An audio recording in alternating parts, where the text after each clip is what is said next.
वज़ीर आज़म नरेंद्र मोदी ने भी ईद उल अज़हा की मुबारकबाद पेश की। उन्होंने लिखा, ईद मुबारक, ईद उल अज़हा की मुबारकबाद। ये त्योहार हम इंसानियत की भलाई के लिए इज्तिमाई फलाह और खुशहाली के जज्बे को आगे बढ़ाने की सिमत में काम करने के लिए तरगीब दे।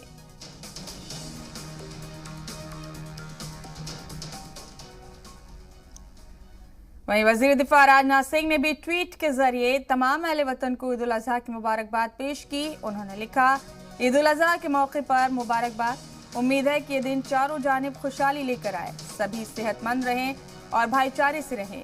ईद मुबारक।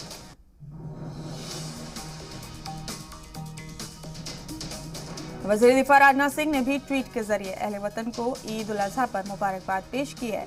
उन्होंने लिखा कि उम्मीद है कि ये दिन चारों सिंफ में खुशहाली लेकर आए। ईद उल अज़हा के मौके पर मुबारकबाद। उन्होंने दुआ की सबके लिए और लिखा, सभी सेहतमंद रहें और भाईचारे से रहें। ईद मुबारक।